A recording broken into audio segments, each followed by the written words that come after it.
Vous êtes-vous déjà demandé quels défis doivent relever les géants des mers lorsqu'ils naviguent sur les océans? Aujourd'hui, nous allons vous raconter les histoires de 5 porte-conteneurs qui ont rencontré des catastrophes et des tempêtes d'une ampleur épique. Préparez-vous pour un voyage qui vous emmènera du canal de la Manche aux côtes de la Nouvelle-Zélande, de l'océan Pacifique éloigné au canal de Suez très fréquenté. Voici l'histoire du navire Wanapuu, un porte-conteneur transportant des milliers de conteneurs lors de son voyage de Yantian, Shenzhen, à Long Beach, Californie. Mais avant d'atteindre sa destination, le 30 novembre 2020, le navire a rencontré de fortes vagues qui ont provoqué la chute d'environ 1816 conteneurs en mer, qui ont été perdus. Ce cas n'est que l'un des nombreux incidents maritimes auxquels le monde de la navigation a dû faire face ces dernières années. La question qui se pose naturellement est, pourquoi ces incidents continuent-ils de se produire? Le Wanapuu a affronté une tempête monstrueuse à environ 1600 milles nautiques au nord-ouest des îles Hawaï. Le navire a combattu des vagues colossales, avec une perte impressionnante d'environ 1816 conteneurs, dont certains contenaient des marchandises dangereuses, pour un coût estimé à 90 millions de dollars rien que pour la cargaison perdue, qui pourrait dépasser 200 millions de dollars avec les demandes d'indemnisation d'assurance. Mais ce n'est pas tout, la catastrophe a provoqué de graves perturbations dans la chaîne d'approvisionnement pour les producteurs et détaillants américains. Et si vous pensez que cela est terrible, considérez l'histoire du MSC Napoli, un porte-conteneur battant pavillon britannique. Le MSC Napoli naviguait dans le canal de la Manche lorsqu'il a été frappé par des mers dangereuses ce jour fatidique, le 18 janvier 2007. Le navire a subi une brèche dans la coque, inondant la salle des machines et déclenchant un incendie. Pour prévenir une catastrophe écologique, il a été décidé de couler intentionnellement le navire à Limbe. Mais les problèmes ne se sont pas arrêtés au naufrage, l'huile toxique contenue dans les cales du navire a commencé à s'échapper, soulevant l'alarme d'une potentielle catastrophe environnementale. Pour aggraver les choses, ces huiles se sont propagées jusqu'à un site du patrimoine mondial de l'UNESCO, augmentant l'urgence de contenir les dégâts. Les conséquences ont été une opération massive de sauvetage et de nettoyage, une entreprise qui a coûté au gouvernement britannique une somme colossale de 120 millions de livres sterling. C'était une opération coûteuse visant à minimiser l'impact environnemental et à restaurer l'équilibre délicat dans la zone désignée par l'UNESCO. Un autre grand naufrage fut celui du MOL Comfort en 2013. Ce gigantesque porte-conteneur post-Panamax naviguait de Singapour à Jeddah, dans l'océan Indien. Tout semblait normal jusqu'à ce qu'il affronte une tempête brutale qui provoqua une fissure en son centre. Le 17 juin 2013, l'eau entra, rendant impossible de maintenir le navire à flot et les 26 membres d'équipage durent abandonner le navire. Heureusement, ils furent tous secourus. Comme si les choses ne pouvaient pas empirer, le navire se brisa en deux, la section arrière coula le 27 juin, suivie de la proue, qui prit feu avant de subir le même sort le 11 juillet. L'ampleur du désastre secoua l'histoire maritime en raison de la taille du navire et de la valeur de sa cargaison. En termes financiers, les assureurs ont dû débourser entre 3 cents et 400 millions de dollars en demande d'indemnisation pour la perte du MOL Comfort. Mitsui OS Lines avait une assurance de 66 millions de dollars sur le navire lui-même, mais la perte de presque toute la cargaison après la rupture, l'incendie et le naufrage a fait exploser les demandes d'indemnisation. L'incident de la MV Rena est l'un des épisodes les plus tragiques de l'histoire maritime de la Nouvelle-Zélande. Le 5 octobre 2011, la Rena, affrétée par la Mediterranean Shipping Company, s'est violemment heurtée à la barrière de corail d'Astrolabe, au large de Tauranga, en Nouvelle-Zélande, provoquant une collision dévastatrice.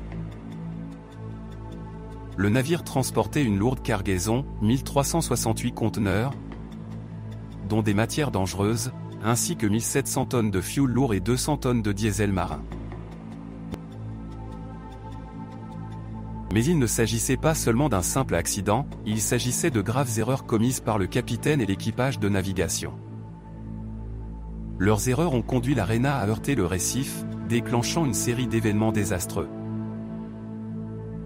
La fuite d'environ 300 tonnes de pétrole a pollué l'océan, dévastant l'environnement local. 950 tonnes de déchets huileux ont été collectées sur les plages. Les conséquences pour la faune ont été graves, des milliers d'oiseaux sont morts et les eaux, autrefois riches en poissons, ont été confrontées à une menace de nappe de pétrole. Comme si cela ne suffisait pas, l'aréna s'est brisée en deux, aggravant la catastrophe. D'autres conteneurs et débris se sont dispersés en mer, aggravant la crise environnementale. L'opération de sauvetage qui a suivi n'a pas été une mince affaire, elle a coûté la somme colossale de 700 millions de dollars, se classant comme l'une des opérations de sauvetage les plus coûteuses de l'histoire, juste derrière l'effort colossal nécessaire pour récupérer le paquebot Costa Concordia en Italie. Dans tous ces naufrages et incidents maritimes, une question reste primordiale, qu'advient-il de la cargaison sur ces navires lorsqu'ils font naufrage ? L'histoire de la cargaison n'est pas toujours linéaire. Certains objets, notamment les plus lourds, peuvent simplement sombrer au fond de l'océan, se transformant en une sorte de trésor submergé. Des marchandises plus légères, comme certains articles de consommation, pourraient décider d'entreprendre une petite aventure océanique, flottant et finissant éventuellement sur une plage lointaine. Récupérer ces cargaisons de l'eau n'est pas une tâche facile, c'est une affaire coûteuse impliquant des opérations de sauvetage complexes. Et il y a un aspect légal à considérer, la loi maritime du no-cure, no-pay stipule que si les sauveteurs ne parviennent pas à récupérer une cargaison, ils ne reçoivent rien comme compensation. Mais s'ils réussissent à récupérer la cargaison avec succès, ils peuvent la revendiquer comme leur propriété, en suivant bien sûr les procédures légales. Cette partie de la loi maritime agit comme une sorte d'incitation, encourageant la récupération des cargaisons perdues et aidant à réduire l'impact des naufrages pour les parties concernées.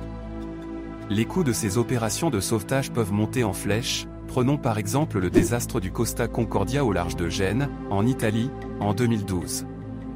Le retrait de cette épave a établi un record en tant que le plus coûteux de l'histoire, accumulant une somme stupéfiante de 1 milliard de dollars et nécessitant près de 3 ans. Mais en parlant de naufrage de navires, de cargaisons et d'implications financières, que devrions-nous savoir sur les raisons pour lesquelles les navires coulent ? Un naufrage n'est pas seulement un événement fortuit, c'est souvent une combinaison de facteurs qui peuvent poser problème à la navigation des conteneurs. En tête de liste des causes figurent les conditions météorologiques, la nature peut lancer de véritables défis. Des conditions météorologiques défavorables peuvent faire voler les conteneurs des navires en mer et parfois, ce sont nous, les humains, qui commettons des erreurs. Une mauvaise gestion des navires ou un arrimage incorrect des conteneurs peuvent entraîner des demandes d'indemnisation de la cargaison. Il y a aussi le problème de l'état des navires, le design même et la stabilité des porte-conteneurs jouent un rôle crucial. Des problèmes tels que l'hyperstabilité ou des configurations spécifiques de la coque peuvent provoquer des forces qui poussent les conteneurs par-dessus bord. De plus, il existe le défi de l'absence de réglementation standardisée pour arrimer les cargaisons sur ces navires. Tous ces facteurs, des caprices du temps aux erreurs humaines et aux problèmes des navires, influencent directement le succès du transport des conteneurs. Réfléchissez le commerce mondial dépend fortement du mouvement régulier de ces marchandises d'un point A à un point B. Ainsi, lorsque ces incidents se produisent, il ne s'agit pas seulement de quelques conteneurs perdus, mais c'est toute la chaîne d'approvisionnement qui est perturbée.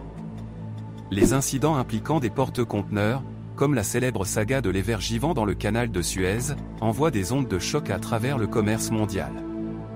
Les dommages financiers ne sont pas une plaisanterie, l'autorité du canal de Suez a estimé les pertes et les dommages potentiels à 1 milliard de dollars par jour en raison de ce blocage. Et comme si cela ne suffisait pas, les experts ont suggéré que cet incident pourrait réduire la croissance annuelle du commerce mondial de 0,2% à 0,4%, un effet domino qui se propage dans les économies du monde entier. L'impact environnemental de ces incidents est tout aussi significatif que les dommages financiers. Les conséquences d'un naufrage ne concernent pas seulement la cargaison perdue, mais une chaîne d'événements qui affectent profondément nos océans. Lorsque le carburant se déverse en mer, c'est une catastrophe pour la vie marine, le pétrole détruit le manteau protecteur des loutres de mer et fait perdre aux plumes des oiseaux leur capacité hydrophobe, ce qui entraîne hypothermie et mort. La situation s'aggrave pour les tortues marines piégées dans l'huile, qui la confondent avec de la nourriture. Et ce ne sont pas seulement les créatures marines qui souffrent, les fruits de mer contaminés peuvent également représenter une menace pour les humains. L'impact environnemental va au-delà des déversements de carburant. Les naufrages endommagent de vastes zones d'habitats océaniques, libérant des matériaux toxiques de la cargaison du navire qui polluent l'environnement et endommagent les habitats marins. La corrosion des navires coulés libère des métaux lourds qui nuisent davantage à la vie marine. Ces incidents sont un cauchemar pour les écosystèmes marins, représentant le pire scénario. Des matériaux dangereux comme l'acide nitrique et le pétrole menacent de détruire le fond marin et ses habitants. Mais il y a un côté positif, les efforts de récupération à long terme entrent en jeu. Des études écologiques, biologiques et chimiques aident à comprendre les dommages. Bien que la contamination par le pétrole puisse persister pendant des années, l'environnement se rétablit généralement en 2 à 10 ans avec des efforts coordonnés pour gérer et restaurer les zones touchées. Alors oui, ces incidents représentent une grave interruption pour la machine du commerce mondial, mais dans le grand schéma des choses, les efforts de récupération et de restauration nous rappellent la résilience de la nature, qui parvient à se remettre de ces désastres créés par l'homme et à retrouver son équilibre encore une fois. Si vous êtes arrivé jusqu'ici, nous vous invitons à vous abonner à la chaîne et à mettre un j'aime. À la prochaine de Géants de la mer.